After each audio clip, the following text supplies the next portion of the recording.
Ebyokwerinda bikedde kunywezebwa ku kkooti eya LDC Makerere mu Kampala. Abakyala bannakibiina kya FDC omukaaga abakwatibwa olw'ebbeeyi y'ebintu eri waggulu bwe babadde baddizibwayo okuwulira okusaba kwabwe okw'okweyimirirwa.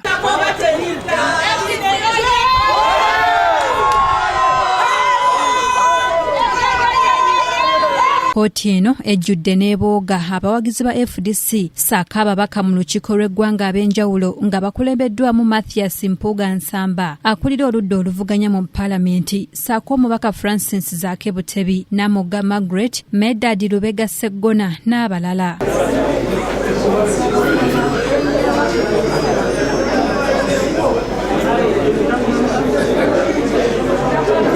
Omusango guno gubadde gulina kutandika ku ssaawa 3 ez'okumakya ng'era bwe gukandaaliridde abawagizi ba FDC batandise okuyimba ennyimba ez'enjawulo nga baduumirwa Ingrid Tulinawe.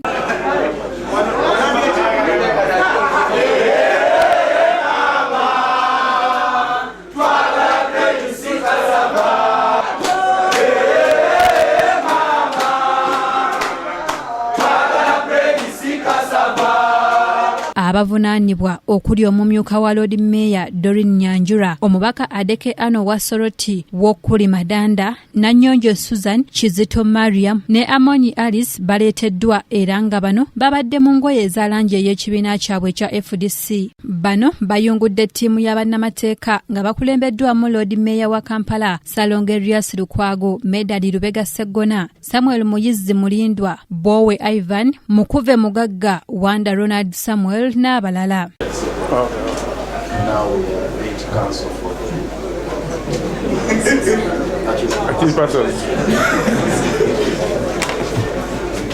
Oludda lwa gavumenti nga lukulembeddwamu Joy Christine Apolot lusabye kkooti okuwa abavunaanwa beyiro nga kuliko obukwakkulizo obw'amaanyi omuli okuwa ensimbi ennyingi. Bw'abadde awa ensala ye, omulamuzi ategeezezza nti tewali nsonga emmisa bano beyiro era bw'atyo n'abayimbula ku kakalu k'ensimbi akakadde kamu ez'obuliwo buli omu, ate aba beeyimiridde buli omu n'alagirwa okussa omukono ku kakalu ka nsimbi obukadde 10 ezitali za buliwo era nga bano balagiddwa okuddayo mu kkooti ennaku z'omwezi 22 omwezi guno ogw'omukaaga.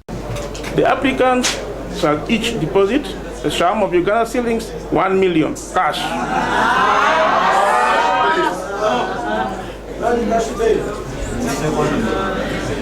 Each of the sureties are bonded.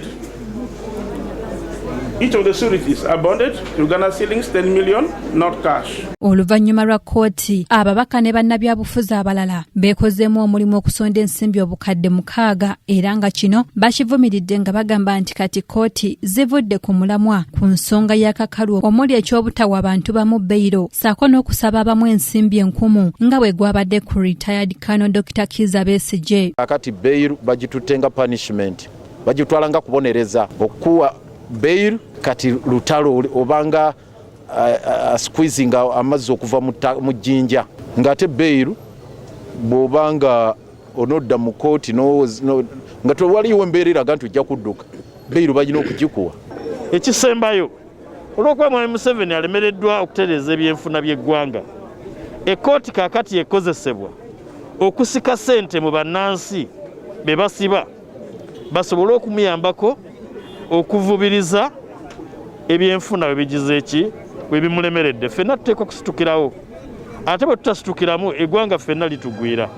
N'olwekyo buli muntu asaana akubirizibwe okusitukiramu. Oweekitiibwa Mathias Mpuuga Nsamba agambye nti embeera eri mu ggwanga si y'abannabyabufuzi bokka wabula nti y'abannayuganda bonna. Wano bujjo tukolagana bw'ojja mu Paalamenti, kabineti yange mulimu aba FDC, mulimu aba UPC, mulimu abajeema, tutambula ffenna. Bwe tubaamu n'ensonga zonna ze twakkaanyaako teziba za lugendo gye tutambula, ziba za ntambula gye tugendamu. Olugendo lwaffe lwe lumu, tulutambulira wamu, tutambula twebuulirira, tutambula tufuna ebyetwesitala mu kkubo nga tutambula baba nga kulimu entengeneze tebeetengeredde. Twagala okubawa omukisa guno bagukozese baddemu benoonye banoonye amaanyi gaabwe n'okwetengerera kwabwe eggwanga lwe bwejjo bbawa ekitiibwa. Olunaku bwe lunaakya bannayuganda nga tebakyaddukira ekitongole kiramuzi bajja kumanya nti nabo tebaliiwo era bali mu ofiisi zaabwe mu mbeera ya kimpatiira.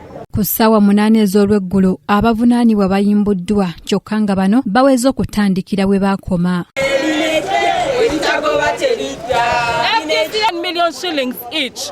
This judiciary has become an enemy of the people, and we shall do everything we can to restore change, to ensure that those institutions are strengthened to defend the common man and fight more. And I am happy that today here at court we have all recognized the fact that this is not a struggle for just a few of us. This is not a struggle for political parties. This is a struggle for all of us, whether you are in FDC, whether you are in NUP, whether you are in NRM, whether you are a civil servant, whether you are a journalist. Nga eddembe lyaffe tulisasulidde buwanana ekitali kituufu okusobola okututiisatiisa tetunatiisibwatiisibwa ensonga bw'enaaba tennakolebwako n'enkya tujja kuddayo ku street. Nze nkuutira Museveni nti ffe tetugenda kusobola kulya mugaati gwakola ki ate ne mwogo tetumusobola. So bw'abanga ye yasigala mu makage nga basigalamu ye ne mukyala we kuba abaana bonna bagenda nga bakozesa billions 2 buli lunaku nga Munnayuganda tasobola ku affordinga kintu ekyo.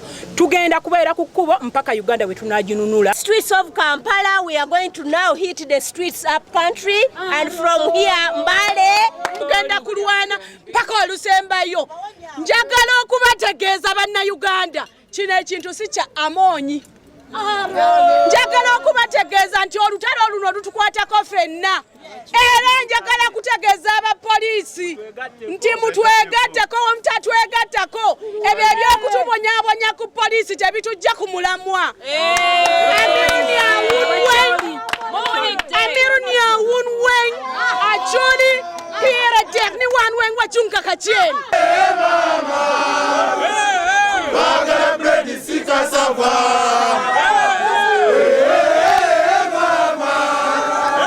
Omulangira Junju Moses yakusakidde eggulire lino ku lwa KTV amalindirire.